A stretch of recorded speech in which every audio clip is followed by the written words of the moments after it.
Good evening. Welcome to the Township of Whitewater Region Regular Council meeting for Wednesday, April 20, 2022 at 4:45 p.m.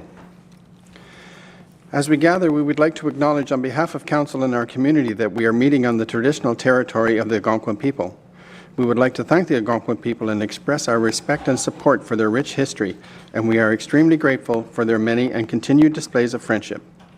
We also like to thank the generations of people who have taken care of this land for thousands of years. Please stand for the prayer.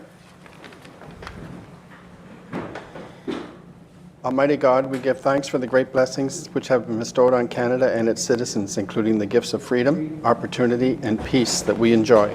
Guide us in our deliberations as Township Councillors and strengthen us in our awareness of our duties and responsibilities.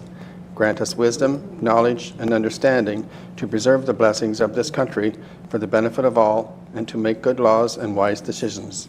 Amen.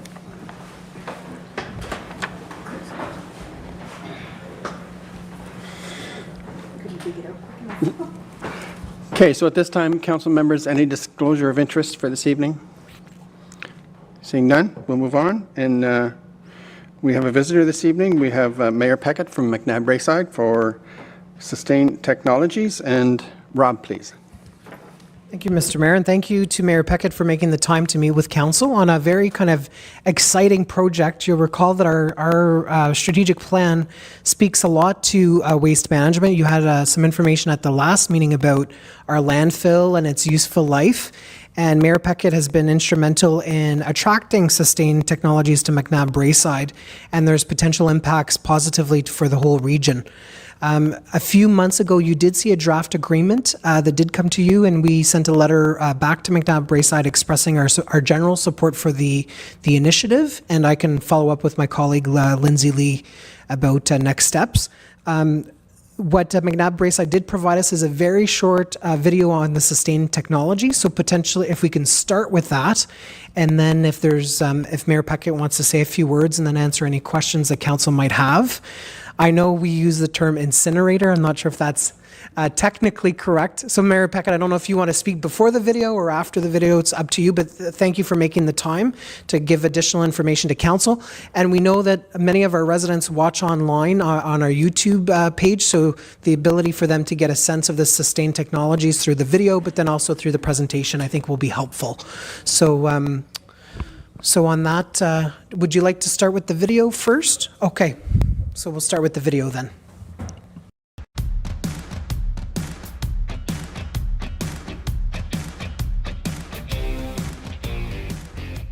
My name is Peter Vinal, and I'm the president of Sustane Technologies. We've built a facility in Chester, Nova Scotia that transforms society's garbage into usable products.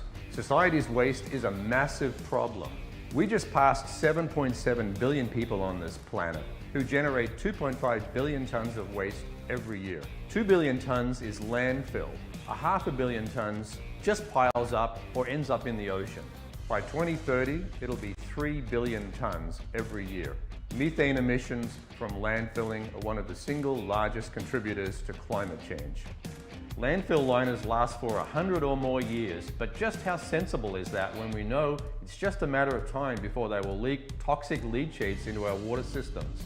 Plastic waste is getting a lot of attention, but this is just the tip of the iceberg. The problem is bigger. From a sustainability perspective, we simply can't afford to waste our planet's valuable resources. We must turn this around, and there's no time to waste. This concept has been in development for over 10 years now. Sustane was founded in 2014, and we bring lifetimes of industrial experience to this space. So the real breakthrough here is our ability to separate the biogenic part, paper, cardboard, diapers, food, from plastics, metals, glass, things that we can recover and recycle completely. So by doing this, we can make clean products, and we can do it without combustion. Burning plastics is a really bad idea, but we can turn those plastics back into oil. In this case, diesel. Sustane can deliver a solution to landfill operators, typically municipalities, that diverts 90% of the waste from their landfill, extending the life of the landfill by a factor of 10 and mitigating the potential for harmful leachate and methane gas. So over 10 years of development have gone into this process. This plant in Chester, Nova Scotia showcases all of those technologies under one roof. So by eliminating the landfill, we eliminate a bunch of methane, a potent greenhouse gas. Replacing fossil fuels with our carbon neutral biomass further reduces greenhouse gases. A typical Sustane plant servicing only 150,000 people reduces greenhouse gases by 185,000 tons every year. That's over 10% of all greenhouse gases for that community. That's really moving the needle. There are no leachates and emissions from our plant are extremely low, only a tiny fraction compared to the greenhouse gas benefits. Sustane's value proposition is that we will build and operate the plant at our cost. In exchange, we need a long-term contract to supply the solid waste to our facility at a fee that's less than current landfilling costs. Our solution is elegant, but also very practical. We combine proprietary technologies we developed with off-the-shelf technologies that we have combined in an extremely unique process. It's very important to note that we can also simplify recycling streams to save money and ensure that all so-called recycled plastics are really recycled and not sent to the landfill. We're seeing massive interest in our process at a time of rapidly increasing awareness of environmental challenges. So we plan to move fast so we can deliver real greenhouse gas reductions and drive circular economies faster. There's no time to waste, and now a solution is within reach, the Sustane solution.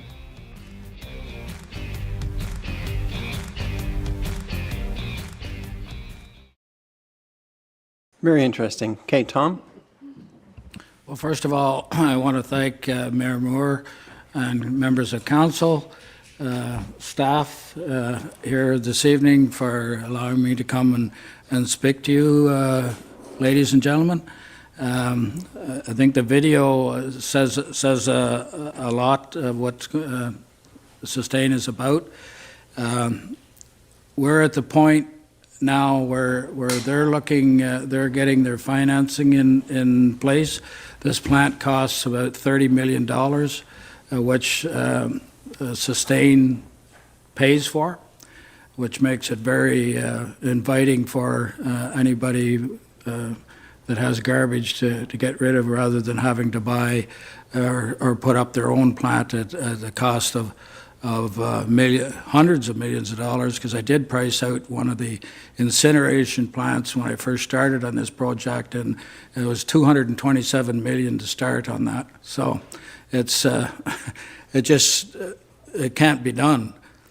But as Peter on that video said, there's more and more garbage coming all the time, and especially plastic in that. And I know, I don't know whether you're recycling, you send or separate your recycling and send it some particular place or not? Yes, we do. Do you? Okay. The operation that we're looking at down in McNabb Braeside, the first thing that I'm going to do in my township when it's up and running is get rid of blue boxes. They won't be needed, and currently we're paying more for blue box pickup than we are for garbage pickup.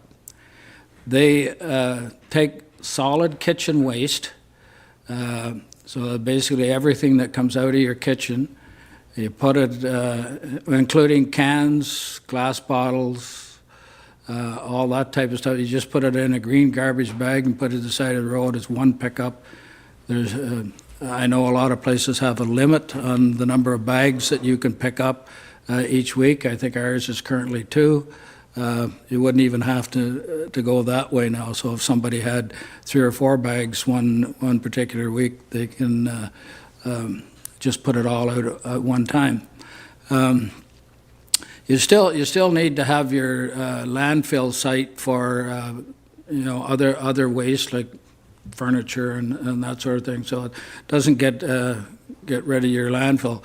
But what it will do if you decide to send your garbage to McNabb Braeside, it'll add decades to your landfill site. Because they take everything there, and I give you some of the examples that blew me away. And the one that I really couldn't get over was used diapers. They take that, and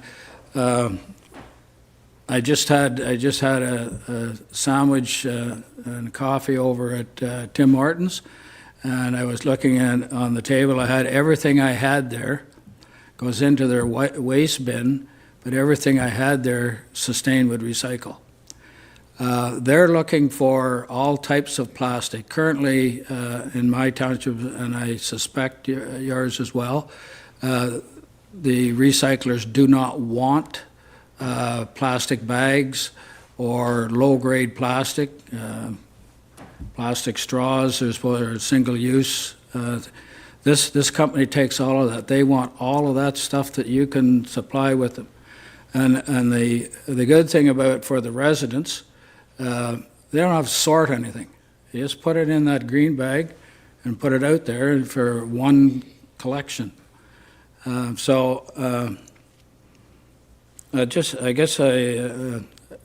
mentioned about the number of or the tons of pollution that it takes out of the year, but the number I had was it's like taking 40,000 vehicles off the road to have this done. So it's environmentally friendly. It's not incineration. It operates on pressure and steam, and as you saw in the video, some of those drums. And I'll just mention, I've been to the plant. I saw it fully operational except for one particular machine, and someone had thrown a stainless steel bar about 16 inches long and about 1.5 inches thick solid steel bar into their kitchen waste, and of course jammed up one of the machines. So that's the one I didn't get to see operating. It's a very clean operation. The vehicles delivering the garbage go inside to dump. There's not a lot of noise that comes out of it. There's no noise or very little noise pollution. And as he said, they get 90% of what you put in your garbage, they recycle. And the little bit that's left over, my township, it could be sold for decorative bricks and that, but I think I'd like to keep my hands on it for road work and stuff like that that can be done by. So let's say they're at the point now where they need stock or garbage in order to go ahead with this project. And what I've been doing and going to places is we will be sending out another MOU that's slightly differently worded. And I apologize for the first one that went out. I asked my staff to send it to all the municipalities. They sent it to the staff when it probably should have went to the mayors and the reeves. However, the mayors and reeves in Renfrew County had a bit of a heads up at a presentation at County Council. And just for your information, I've also been in contact and working with the County of Lanark, and they are behind us. And the province of Ontario, they're helping have helped in the past and are currently helping them with all their permits and requirements that they need to do through the provincial government to make this happen.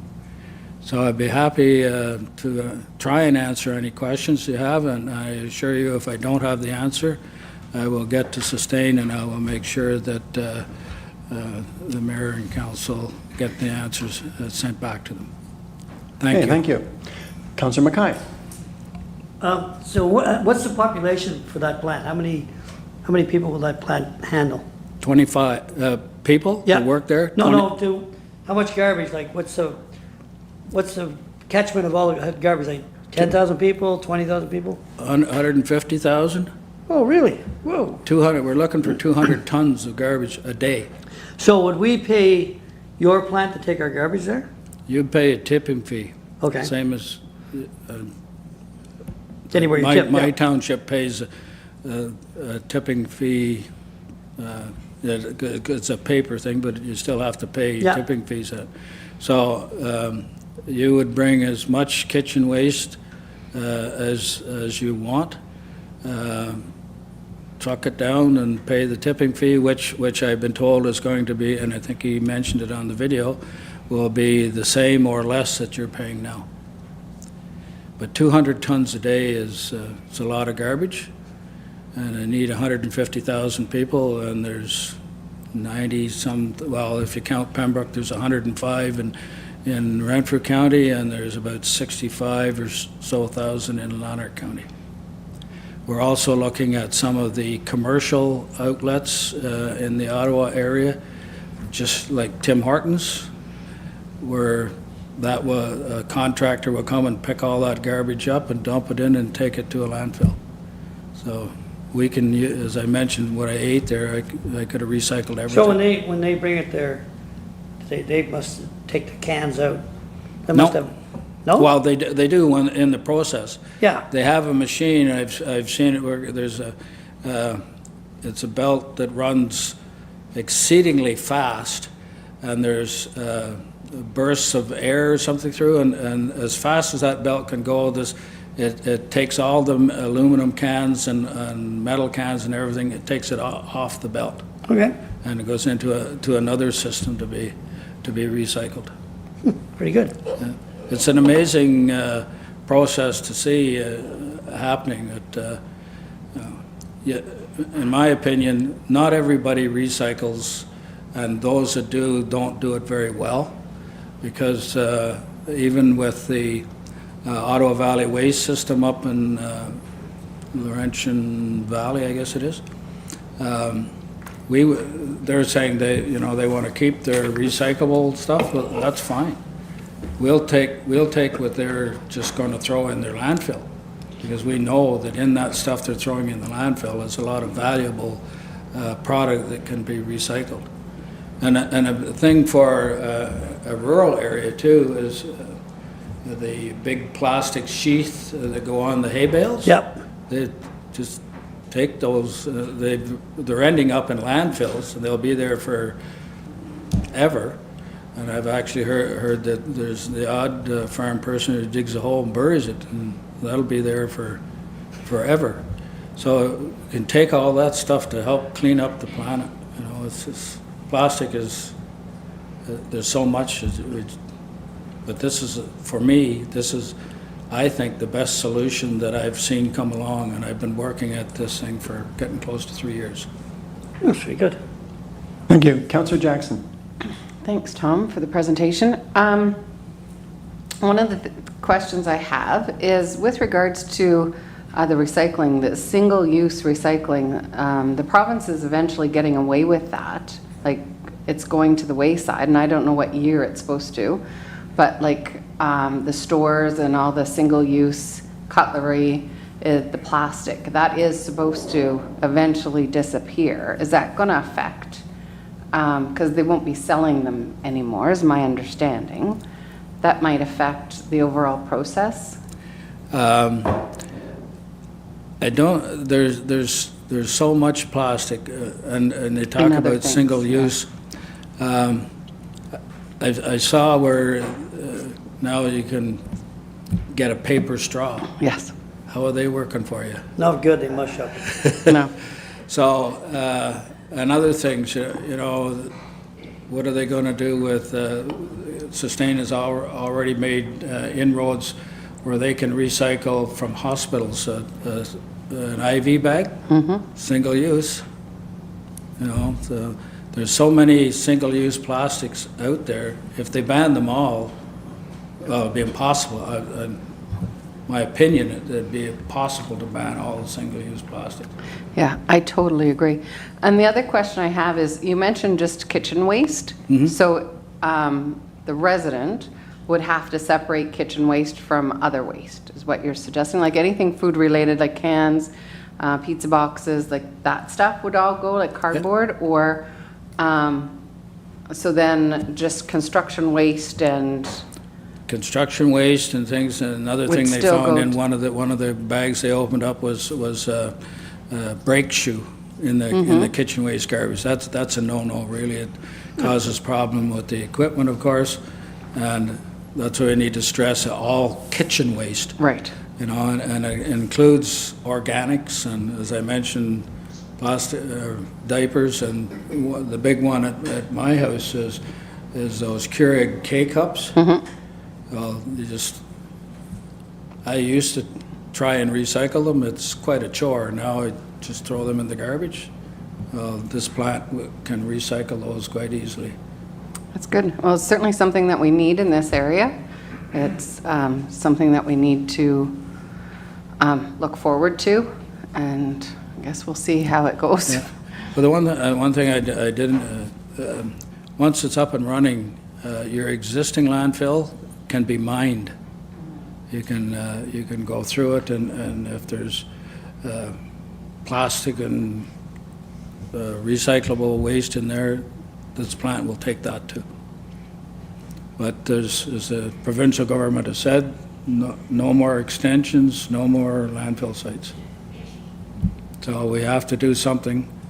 And I think I've mentioned a few times, I'm not doing this for my township because I've got 80 to 100 years left, and I'm doing it because I'm concerned about the garbage all over the planet, but especially locally, and it's something that I've kind of taken on the hope to clean it up.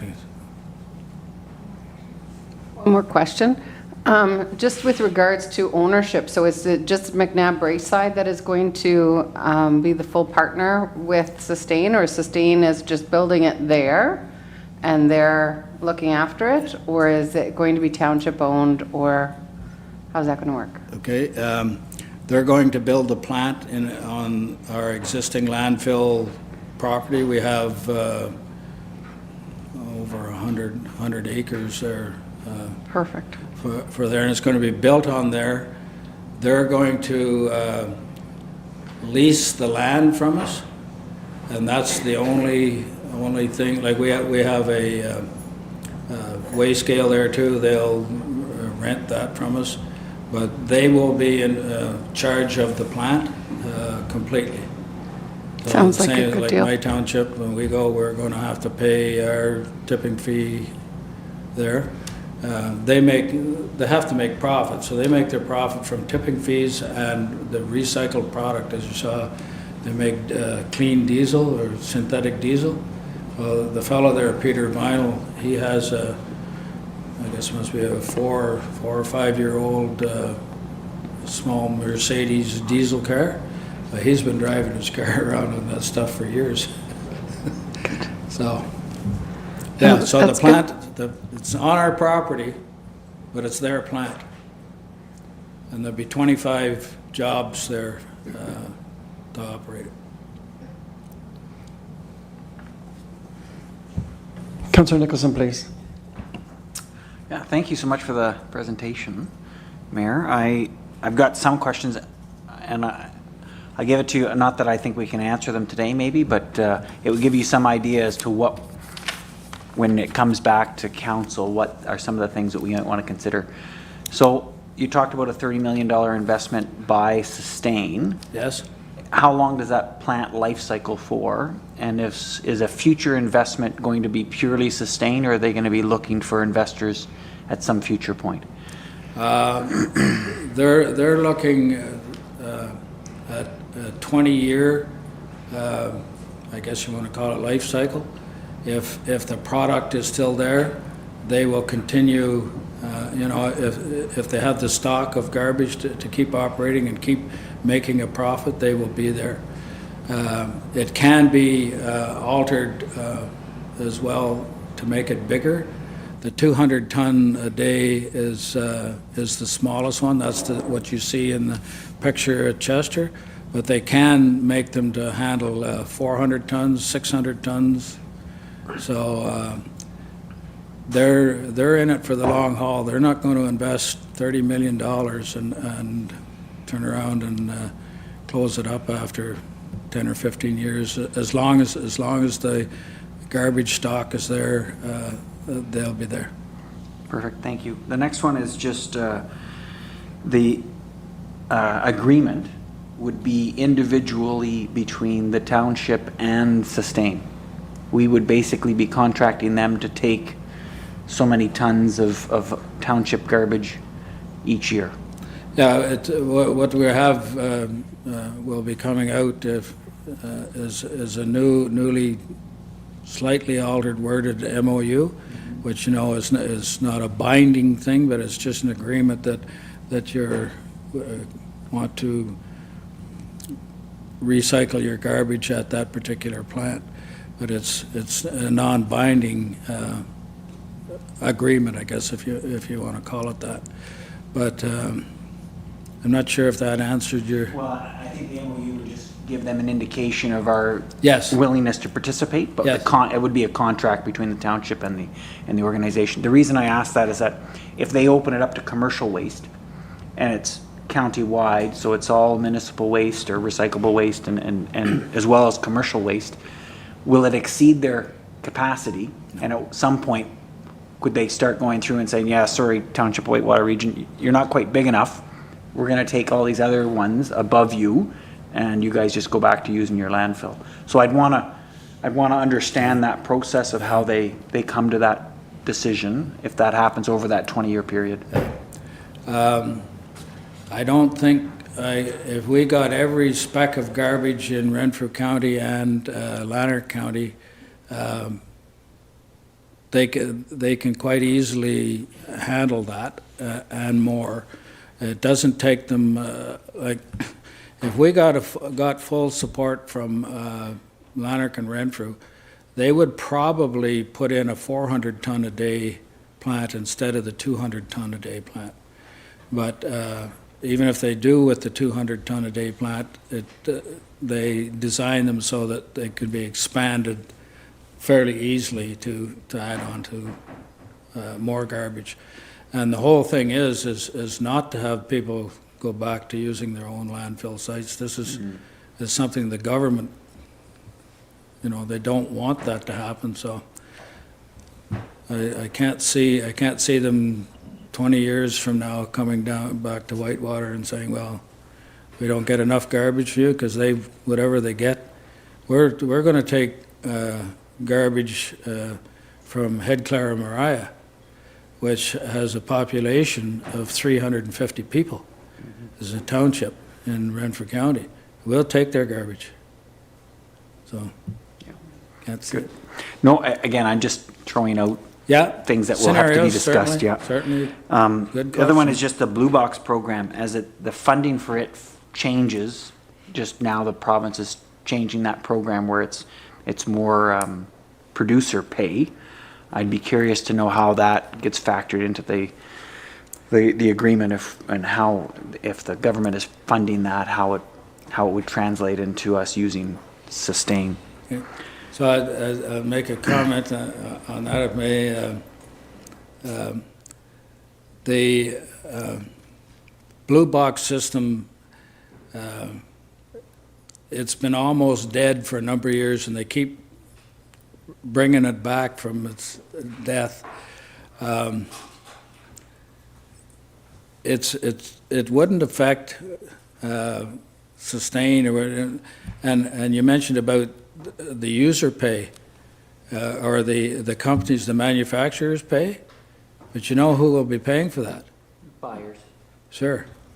So if the companies and industries, in my mind, had any common sense and had some of these Sustane plants throughout the province or Canada, there would be no need for blue boxes. And by the way, Sustane has, they had to cut off, they had about 140 inquiries. They had to cut it off down to 28. They're dealing with 4 major cities in Australia. They're dealing with people in British Columbia and also in the United States. But I've been working with them to the point where they've committed to me that they want to build the first plant in Ontario in McNabb-Braeside. That's awesome news. Congratulations. Yeah, so, and I've never been a fan of blue box, as I mentioned before. We're not the best recyclers around. Yeah. A lot of it still ends up on our garbage cans. I don't, so. No, and this makes it no nonsense, so it's clear. I just want to Yeah. make sure that we be able to sync those two programs up. Yeah. The last thing I'll throw out is just the follow-up on Councillor Jackson's point about kitchen waste versus, the brake pads and the stainless steel things and the industrial or light home renovation kind of waste. It would still require a separate type of pickup at the residential site. So it would be interesting for us to work that through in the future. How do we synchronize? Would it be the same miller? He's just picking up two different things, dumping one place and the other at our location. How would that work? But that would be something that would be in the future. Usually, like in our area, if you've got brake shoes or stainless steel metal rods or used furniture or something like that, you're responsible to take it to the landfill. We don't pick up that stuff. The only thing we do twice a year, we pick up yard waste, which at any time of the year at our landfill is free. You can go and dump all that yard waste you want, but twice a year we pick it up. But if you've got brake shoes or half the big containers of hazardous liquids or whatever, our stuff goes to, and it has to be is taken by the residents themselves to Renfrew. They have a disposal site there for that. Thank you, Mayor. Anyone else? Reeve Regier. Oh, thank you, Mayor. And it's just a comment. First of all, thank you very much, Mayor Peckett, for coming this evening. I just see this as a win-win situation. I think if we can extend our landfill and we no longer have to worry about that in the future, I think this is just going to be a benefit for all of Renfrew County, for all of Lanark County, and I think just for the environment in general. So hats off to you, and I wish you all the success. You definitely have my support. Thank you. Thank you very much. I'm certainly been pushing it. I'm kind of passionate about this one, and I hope we're successful to get shovels in the ground, at least in the next year or year and a half anyways. It's very exciting. Thank you. And don't forget the mining. Mining your existing site. That will help years down the road when you have to close your site. It should reduce the amount of money you would have to spend 20 years from now or whenever you are closing your landfill site if you mine it. And also good for the environment. Thank you. Thank you. Councillor McLaughlin. Thank you. I take it that the plant in Nova Scotia is the only one in Canada? Yes, in Canada. That's their headquarters. That's their headquarters, and that's where they built the first plant? Yeah. How long is it, it obviously is in operation? Yes. How long has it been there, Tom, do you know? How long have they been operating it? Well, they've been operating it for about a year, and it probably took them maybe a year and a half now. The first 6 months they would be doing like testing equipment and everything, but the last year they've been operating at full capacity, and it is the first one in North America. First one in North America? Yes. Yeah. Yeah, Okay. I've been. It's not far outside of Halifax at a place called Chester or Chester Valley, and it's quite a structure when you see it inside. It would be nice to, yeah, I'm sure it was quite interesting to see. Yeah. And, yeah, just wondering, but they're the ones that are putting all the money into it. Is that Yes, correct? Their Yeah. company through investors and stuff, yes. Yeah, Yeah. yeah. Okay. Because in the back of my mind, I'm like Councillor Reeve Rager. This seems like an amazing thing. Amazing. I feel the same way, Councillor McLaughlin. I can't get it through my thick head why everybody isn't jumping on this, because there's no incineration and there's no chemicals. Yeah, that's, I'm going, okay, because I always thought, and there used to be, I don't know if it's still, there was an incinerator someplace below Ottawa. Do you ever recollect that? No, I don't recall. I have heard, though, that Ottawa is trucking waste to New York State, Oh, yeah. but having an incinerator down there, Ottawa, I've been in talks, I've met with Ottawa people 3 or 4 times. The people from Halifax have been up as well. They're doing a study, an 18-month study, and actually I just got word the other day that they're talking about Sustane as one of the possibilities for their garbage, because they originally told me that they were going to go in a different direction, but even today one of the mayors in Renfrew County asked me if I'd heard that they're trying to get a project going somewhere, and they're trying to raise $100 million to get it started. So at $30 million, and be able to do, and this $100 million project that they're talking about would use incineration. Yeah, this, by watching that video, it just seems like it's amazing. And I'm like you, if you can save even a year from your landfill, because you'll never get any more landfill. No. That'll never happen. It just isn't going to happen. Yeah. And if this thing would prove out, it would be amazing, and it would be so good for our environment. I totally think. I certainly agree. It seems like amazing, and I'm like you. Why isn't everybody on this? Mm-hmm. No. The provincial government jumped on it. The Ministry of Environment for the provincial government, they jumped all over it. Well, if you got their blessings, then you're well. Yeah. Yeah, that's one great big hoop Yeah. that you've hurdled, that you've conquered. To me, it's the simple solution. Yeah. Instead of trying to separate things and get rid, like single-use plastics, you wouldn't have to get rid of single-use plastics, Yeah. because it can be recycled into a product that can actually be feedstock to go back and manufacture more plastic. I think I personally, I think it's amazing, and I appreciate all your support, all your effort, because I'm sure you put a pile of effort and legwork into it, so. Yes, Thank getting you close so to 3 much. years been at it, so. Yeah. Yeah. Thank you. Okay, thank you. I only have one question, and I don't know if you'd be able to answer it or not. You did briefly mention that you were hoping everything would be shovel-ready soon. Is there a proposed date in anyone's mind as operations start?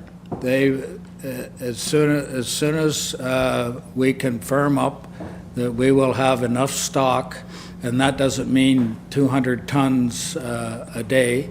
It could mean, to get started, 80 tons a day or 100 tons a day. As soon as we can, or I can firm up with the 2 counties that they're going to ship their garbage there, they'll be moving forward. So, Okay. Okay, Rigger. Sorry, I just thought of something. Is there any way we could stockpile until we're ready? They're operational, like even if it was 6 months prior to opening or something? Would that be a possibility? I'm not sure whether the Ministry of Environment would let you leave garbage stockpiled out, but You're right. if, I was thinking of straight plastic. Oh, straight plastic, oh, yeah, definitely. Yeah, if you got, just to put all the plastic and stockpile it. Yeah, just a thought. Could Okay, be a thank you. possibility. That's the only question I had. Do you have anything else, CAO? No, I saw Lane's hand, but in terms of next steps, as Mayor Peckett had said, they will send out an MOU, and then that'll come back to council, and we've already sent a letter saying this sounds like a great idea. We'd appreciate additional information, which you got tonight. So that'll come hopefully soon. And I think Lane has just an additional point. Something to tidy up. Go ahead, Lane. Thank you. And thank you, Mayor Peckett, for coming tonight. Just a few questions from staff point of view. Have yourself or Sustane talked to the province about like getting around the current Blue Box program with that with the current regulation that every municipality over 5,000 population has to have a Blue Box program? I understand that, but Yeah. if I can save $16,000 a month by eliminating it, I actually don't care whether if they say you have to have a blue box or not. I think they're saying they have to have blue box to make you recycle. So I can't see them objecting to getting rid of the blue. I'm just taking the blue box and throwing it away and putting the stuff that was in that blue box into a green garbage bag. So I can't see them having any problem with it, but I'm going to stop having them. It's too expensive for us to have 2 pickups, and so it's certainly a very good question. And maybe I'll get my knuckles wrapped or whatever, but sometimes you have to I don't really care, and they say, well, we'll give you money for the blue box system. Well, give me the money for the recycling. Yeah, exactly. Same sort of thing, but Yeah. I can't see the province objecting to it. Yeah, and then what happened, just follow up on Councillor Nicholson's comment, when it transitioned to, I believe your municipality is 2023, when it transitions from the municipality to the full user pay, full, Manufacturers, yeah, suppliers. and the producers, what happens then? So say if McNabb or even Whitewater Region is not paying for the blue box, and if it's all going, like if they're separating it and it's not going into the plant, will that affect the plant's operation if they're not getting plastics and blue box program? But they would be getting the plastics, even like what do you do with your blue box stuff now? So right now it goes to Ottawa Valley Waste Recovery, Okay.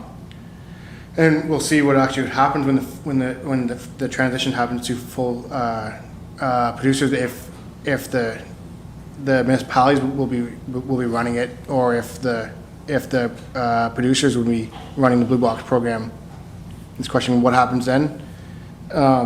And that's something that can be figured out later on. And my last question is, and more of a comment, because it's great to see new technologies being produced. As we've seen in Councillor McLaughlin, that I think it was tried with City of Ottawa and Plasco Energy, where they created an incinerator. And I don't think it's not going to this date yet. So it's nice to see that you've done your research and have this new technology. There's a comment from some municipalities. A lot of municipalities or some municipalities, their curbside collection doesn't pay any tipping fees to the landfill. So for us, for example, we don't pay our tipping our curbside collection doesn't pay any tipping fees at the landfill. So if we did switch to this, we have to pay a tipping fee.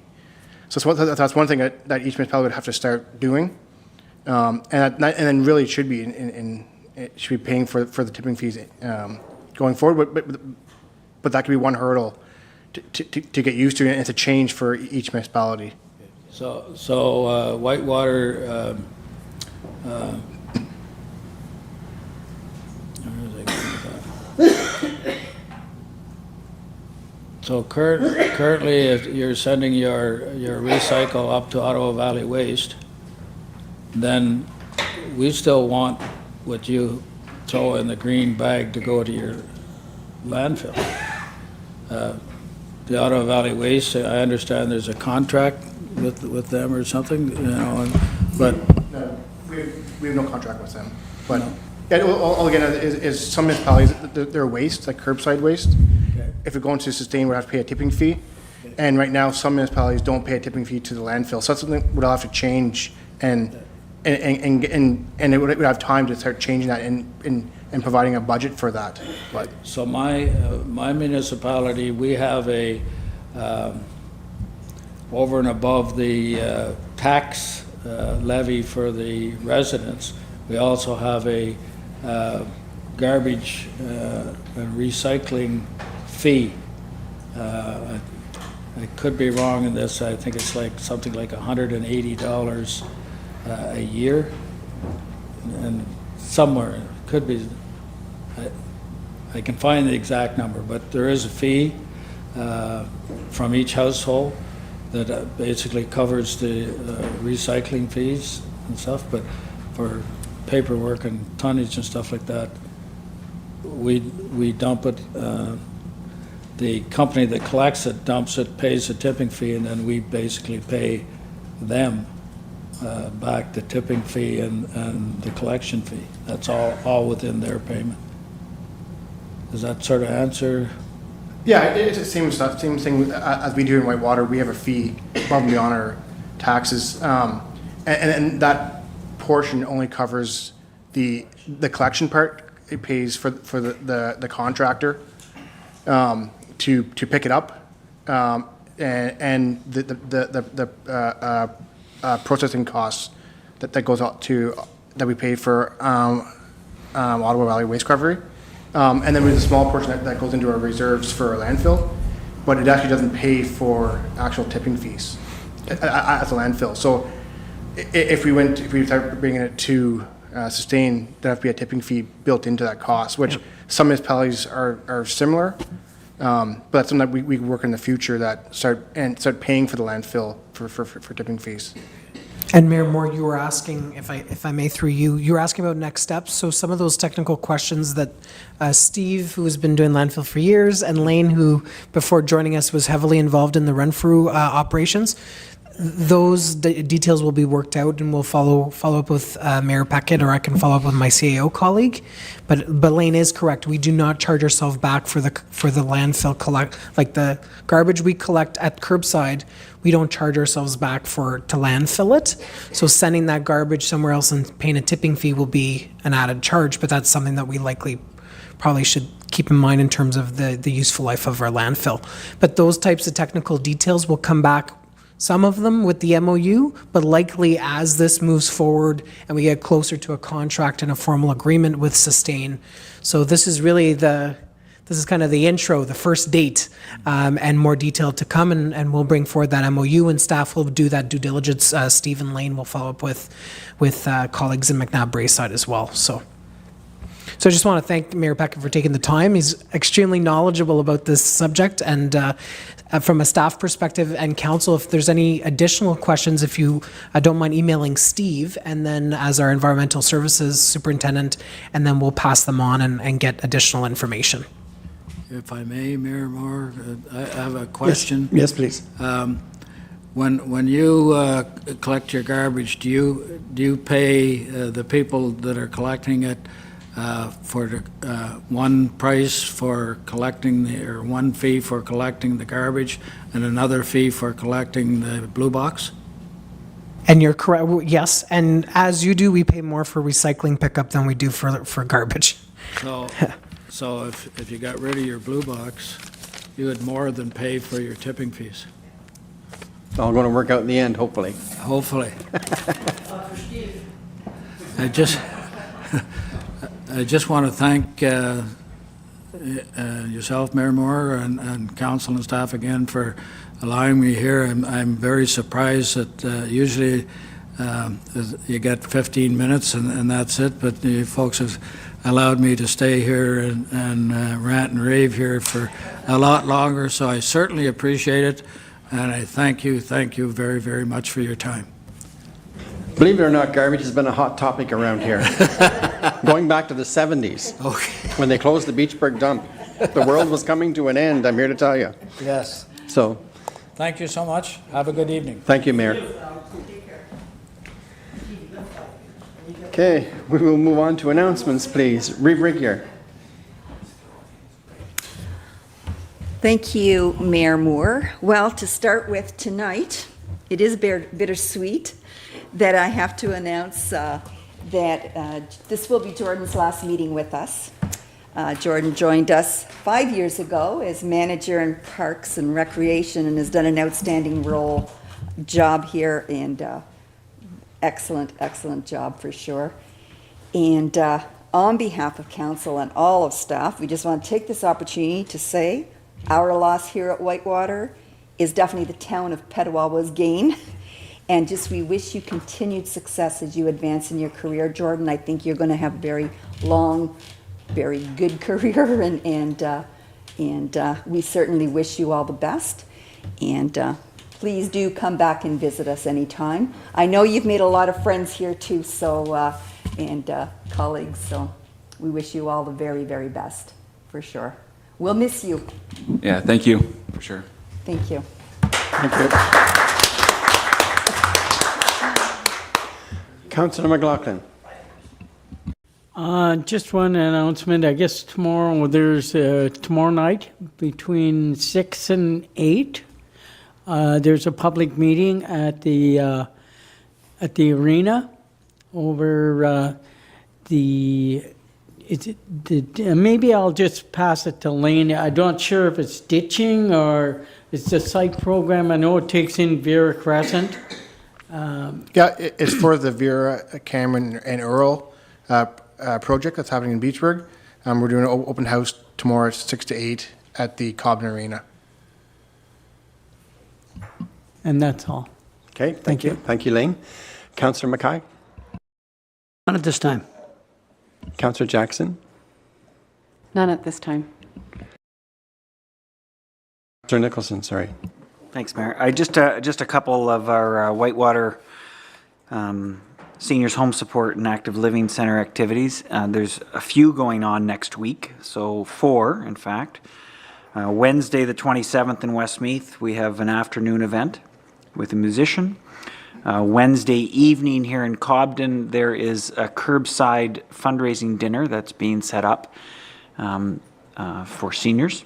Next Friday, April 29th, there's an event in Beachburg, soup and sandwich, and as well the same date in Haley Station, we have an afternoon event with Abbey Lane Magic. So lots and lots of seniors events going on next week. If you have an opportunity to, as a council member, stop in and take part, we are more than welcome. Otherwise, please continue to pass the word. Thank you. Great, thank you. In keeping with seniors, I've got a memo from Renfrew County Seniors Games. It is a go this year, but unfortunately they don't have the dates and times, etc., all set up. So there'll be further information coming on that. And that'll be the first time it's run since 2019, I believe. So it's nice to have the senior games back. I know a lot of people look forward to it.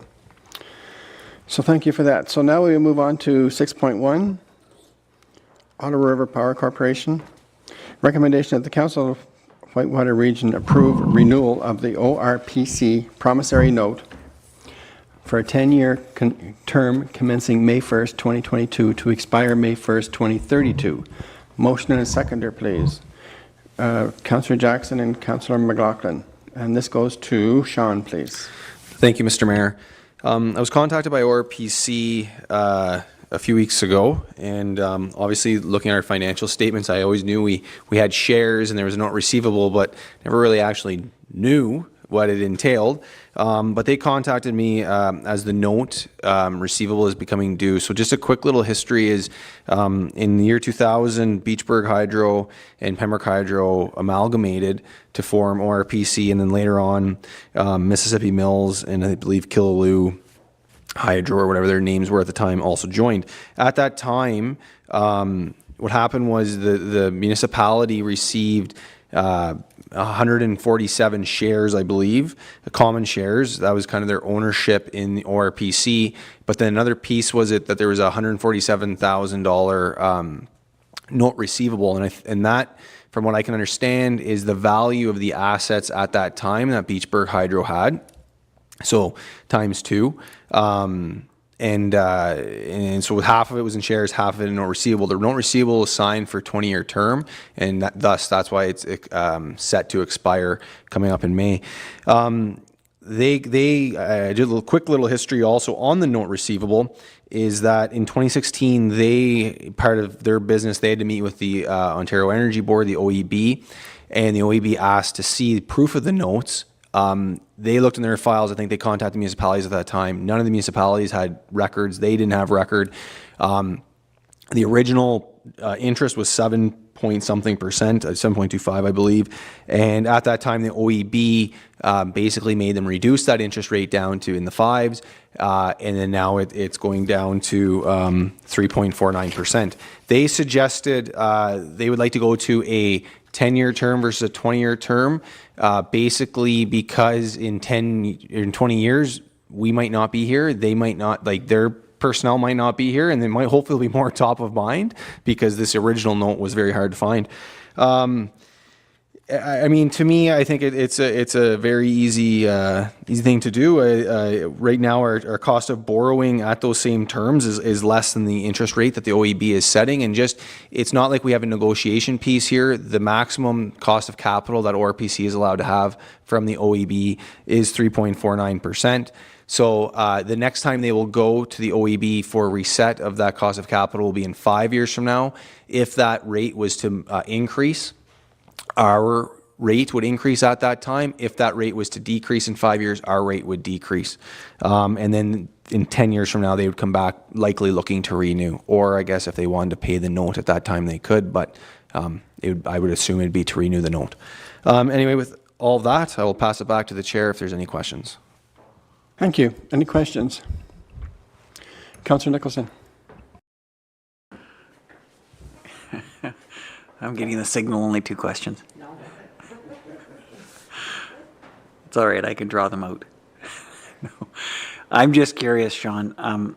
I can appreciate we basically have shares with the corporation, and we also basically have lent them money, in essence, right? Yeah, we haven't lent them money, but they valued the assets at the 290s, whatever it is, and then half of that was given to the municipality as shares of ownership. We received dividends, and then the other half was a note receivable that we receive interest on. Good. That was my next question. So we receive dividends on the shares? Yes. And interest payments on the note receivable, yeah. Note receivable. Good.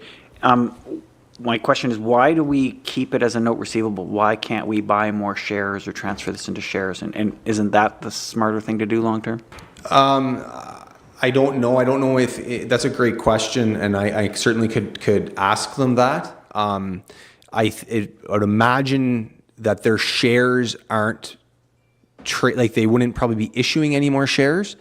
So we would have to buy those shares likely from somebody that owns those shares, and I doubt that they would be willing to sell them. But I think that could, I guess, be a possibility.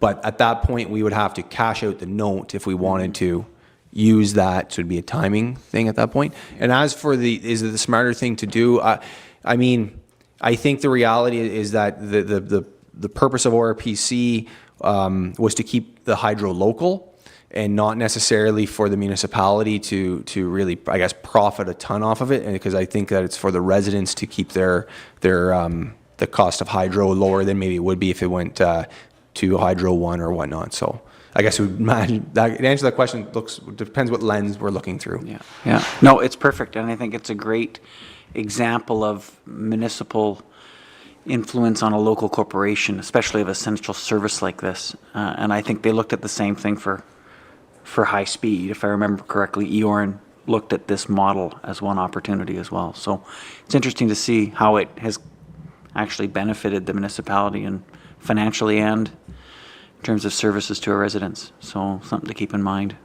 So thank you. I can answer a little bit on that. At the time, 1999 or whatever year it was, when the asset was picked up by, at that time, Pembroke Hydro, it's now Otter River Power, it went by the number of hookups per se. That's how they came about how many shares we had. And that's as far as I can go on that. So does that help? Yeah, because our area was similar to Killaloo. Mississippi Mills was a little bigger, and then City of Pembroke, of course, was much bigger. So that's basically how that went. And unfortunately, the person that was in charge of that is no longer with us, so we can't ask him any questions. Councillor Mackay. Okay, it says we're getting $25,650. I just want to mention to you and Robert, that money belongs to people in Beachburg, and if you try and spend it on anything else, I don't care if you have to put a sidewalk in, you got to use that for Pembroke, for Beachburg. Yeah, and we're well aware. Okay, because they'd let you know if you were. I do believe not to. It would be the council of the day would have they'd have to make that decision, I guess. But the money has been spent in Beachburg in the past. It was put towards the ice resurfacer at the arena. So that money has gone back into the community where the original Beachburg Hydro serviced. Yeah. Thank you. Anything else?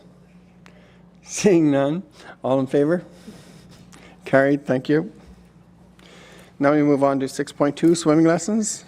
Recommendation of the Council of the Township of Whitewater Region approve a swim program for children who reside in the Township of Whitewater Region through programs offered by neighboring municipalities as a result of an unsuccessful attempt in securing certified lifeguards for 2022 summer. Motion and a seconder, please. Councillor Mackay and Councillor Jackson. Thank you, and this goes to Jordan. All right, thank you very much. So I'll just start with a little bit of background here. So as Council is aware, we had approved swim lessons for 2022, and we were really hopeful we could get this program back up and running. I should note that the township was successful in 2019. We did deliver the program then, and it really appeared that we were gaining some kind of traction. We were, getting certified lifeguards and whatnot. And then, of course, in 2020 and 2021, the pandemic happened, and as a result, recreation professionals are now basically finding ourselves in a bit of dilemma. Over the past 2 years, these life-saving opportunities have not really been there. They've been minimized, and it's really due to the closure of facilities and, of course, with the COVID-19 measures that have been in place. So it's been making it really difficult for youth to be able to train and get these certifications. As we look back on 2017 and 2018, Council of the Day may remember that we were not able to fill lifeguards then either.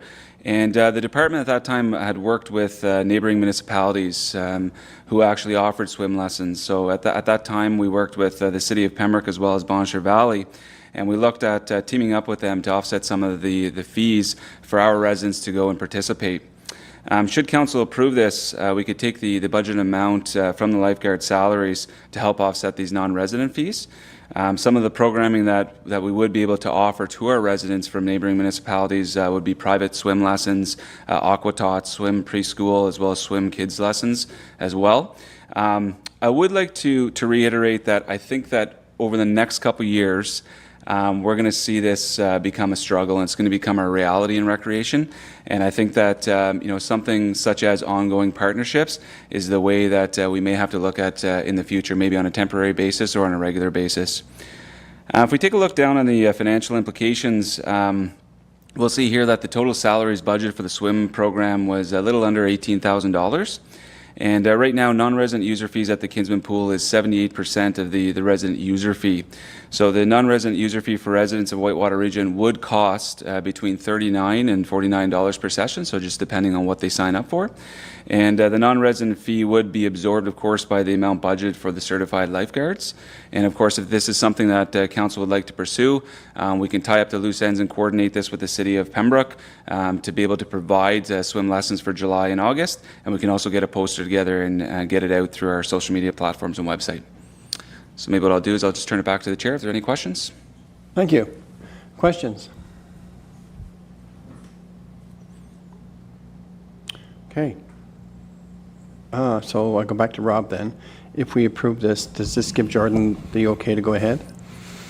Yes, so we're going to just follow up with the city of Pembroke to see if there's some form of agreement to make sure that's in writing, or if the resolution's enough to do that. And I know we'll look at options for 2023. So I know Councillor Jackson was asking me informally about, have we looked at other providers?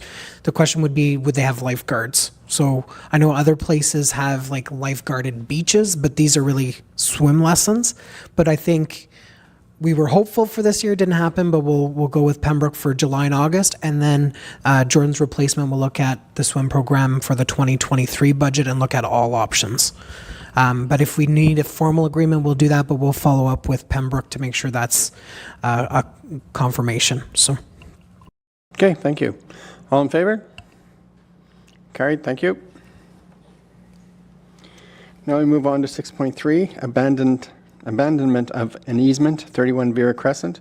Recommendation of the Council of the Township of Whitewater Region approve the abandonment of an easement over Part 6 on property PL LT 8, Concession 5E of Muskrat Lake, Westmeath, Parts 5 and 6.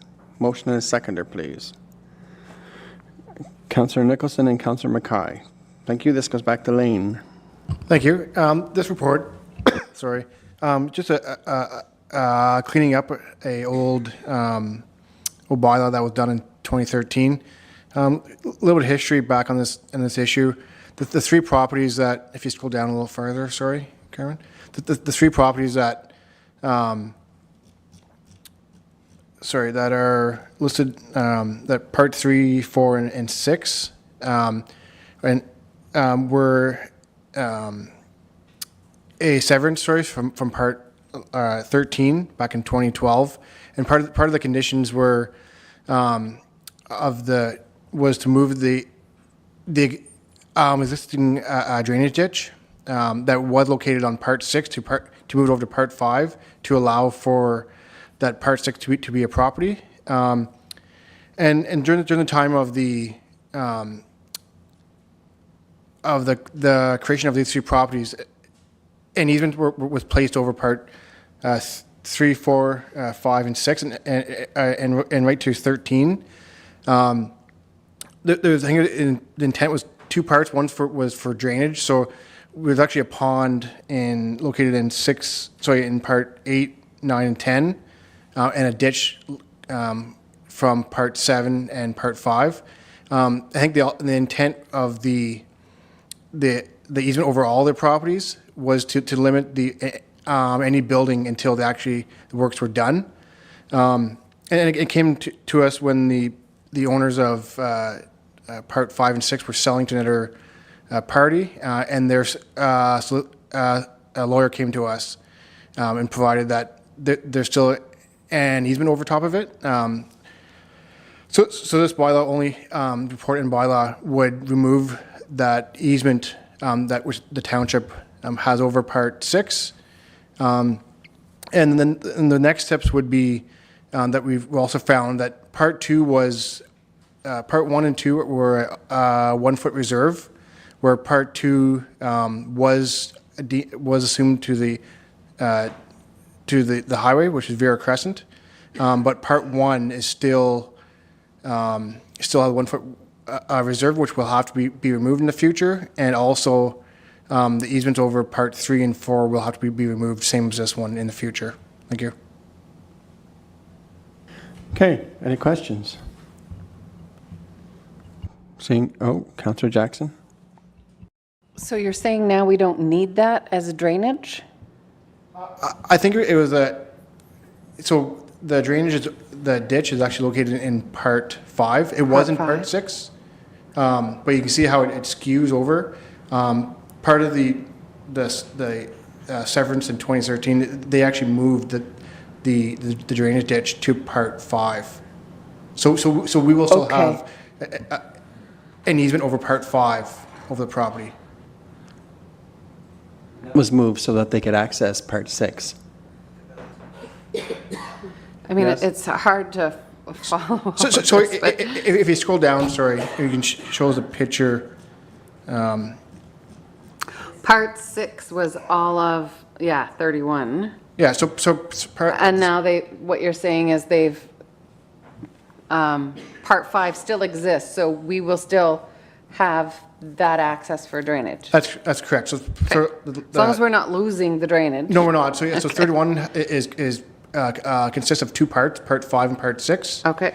Currently, right now, we have an easement over both parts, and this would remove the part 6, which is not the drainage ditch. Okay, perfect, thank you. Any other questions? Seeing none, call for vote. All in favor? Carried. Thank you.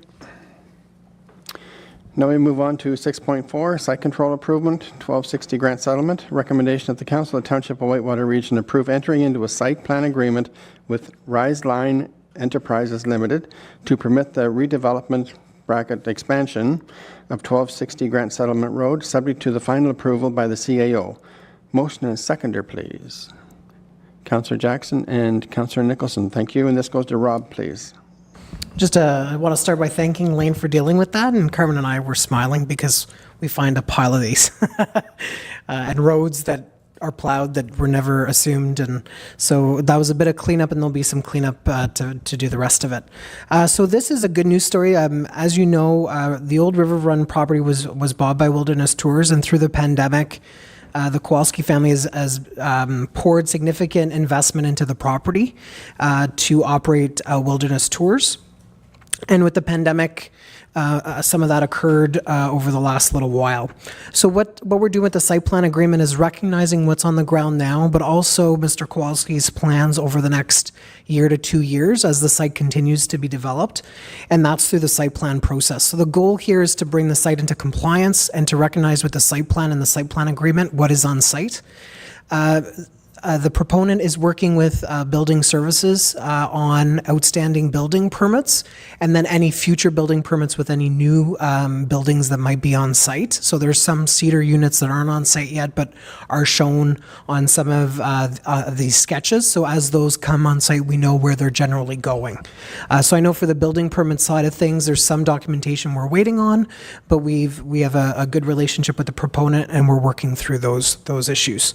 There's some items in the official plan we're able to kind of strike off and deal with, but what the agreement speaks to is some due diligence work that the proponent will still have to do over the course of the next year.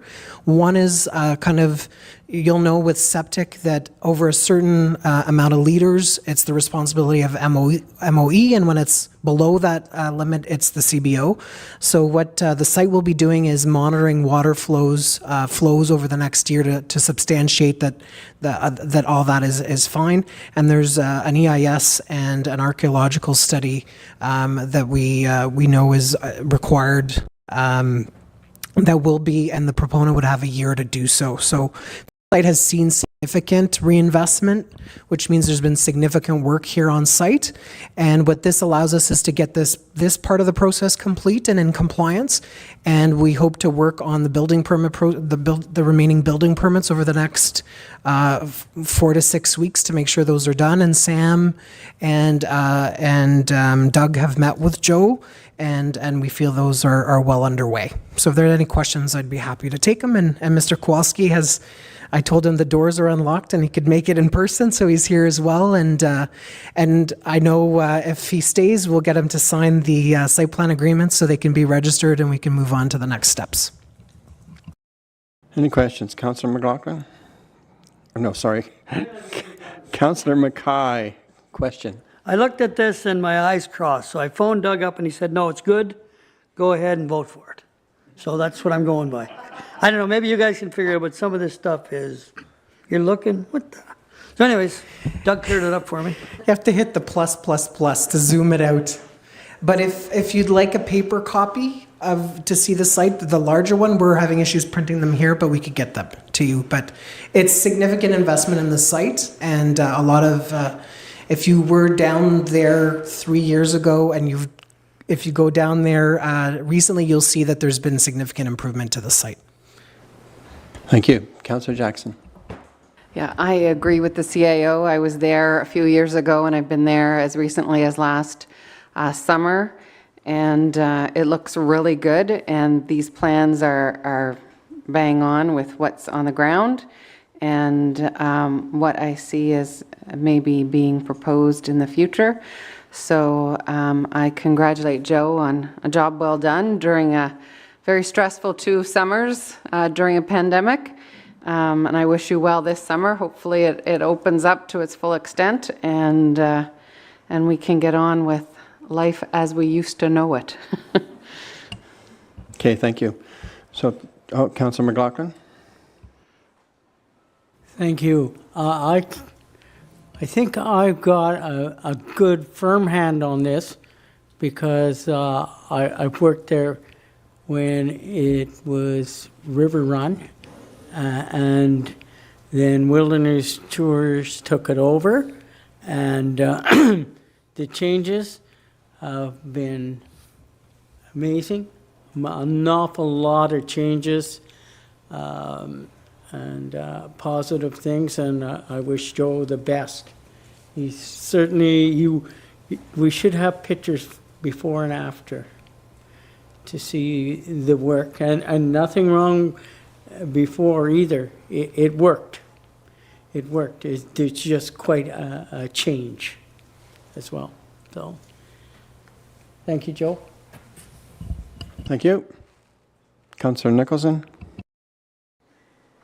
No, it's excellent. And I had the chance to engage with Doug before too, Dave, so you're not the only guy who can't read this small stuff. But yeah, no, and Doug explained it all the way. I had one related question, CAO, and I don't know if you can answer it, but we had that, I was under the impression that we had also, Joe had also applied for that access to the Ottawa River Provincial Park.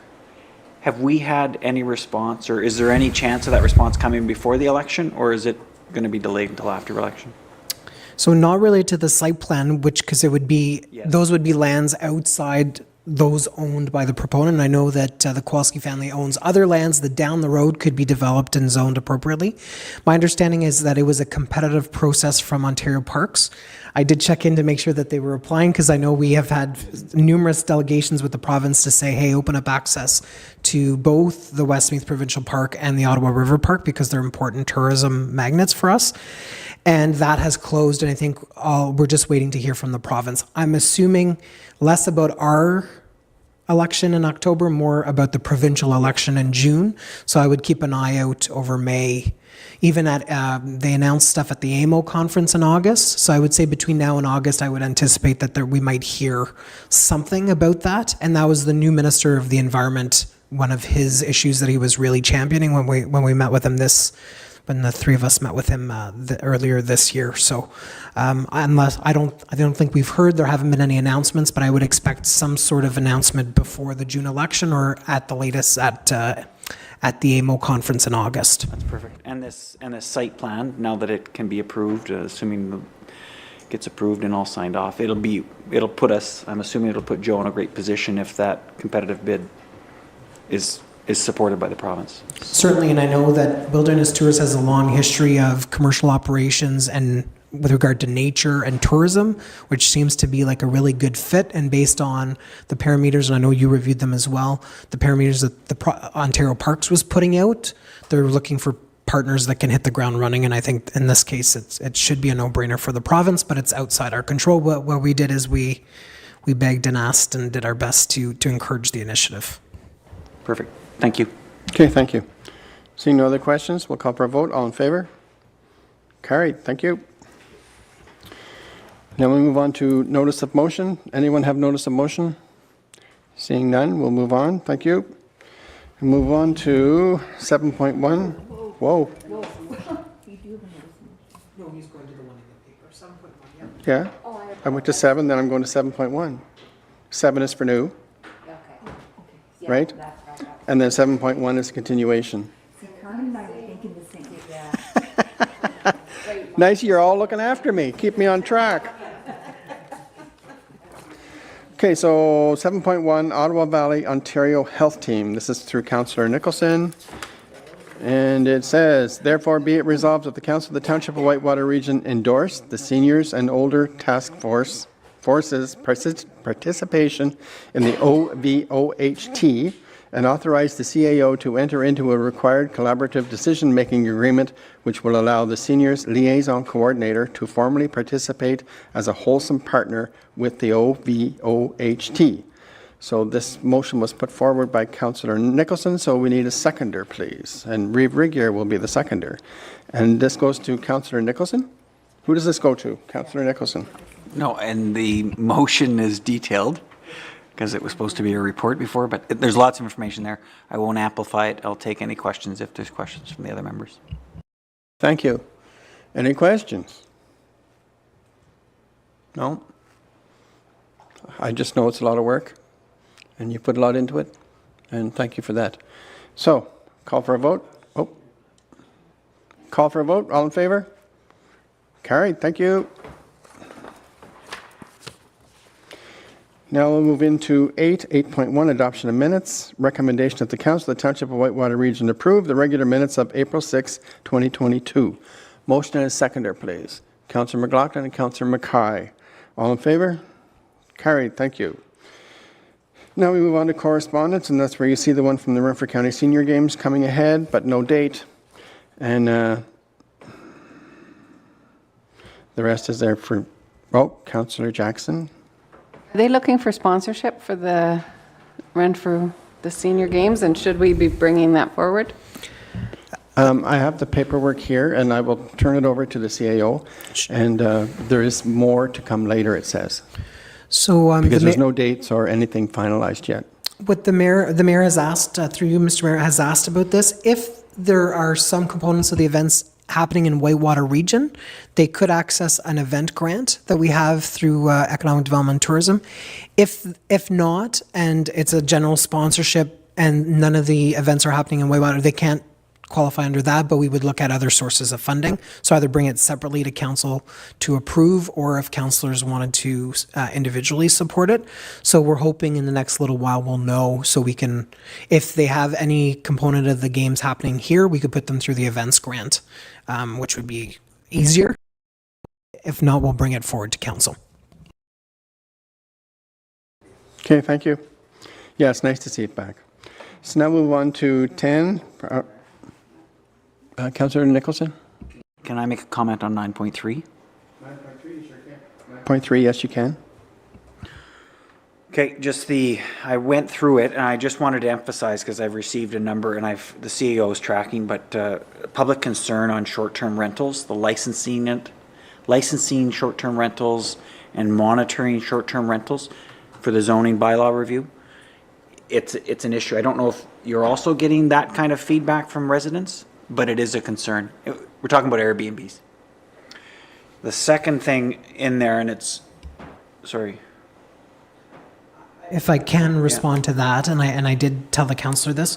So yes, the zoning would look at permitted uses within certain zones, including limited services waterfront.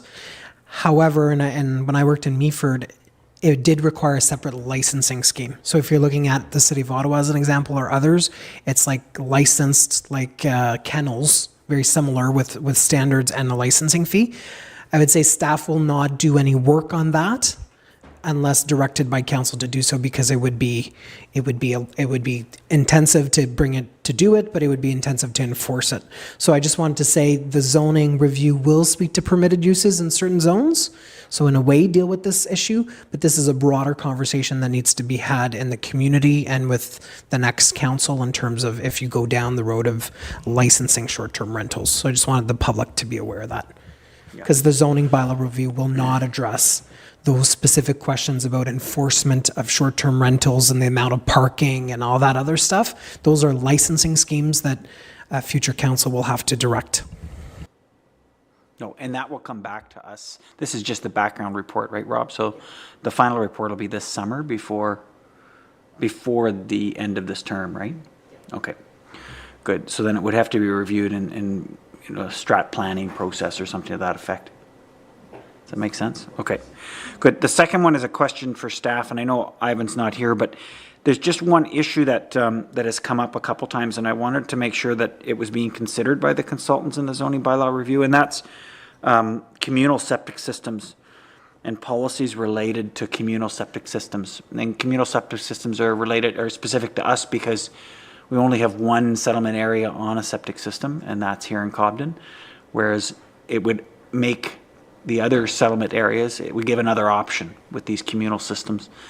I just wanted to make sure it was being considered. And the example, County of Frontenac has done it in 2019. I did a study on it. I was just hoping that they would include that in the bylaw considerations when it comes back to us in the summer. Sure, and if you can forward that to me, I'll forward it to the consultant. I should just note that though that larger septic systems are licensed by MOECP.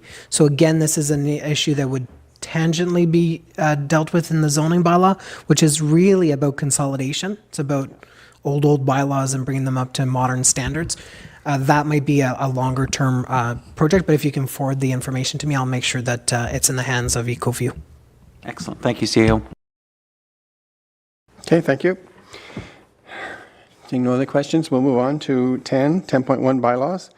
Recommendation, be it resolved that the bylaws listed on the April 20, 2022 agenda be taken as read and passed. Motion and seconder, please. Reeve Regier and Councillor Mackay. All in favor? Carried, thank you. And we have no closed session, so we are adjourned at 6:11 p.m. Thank you very much.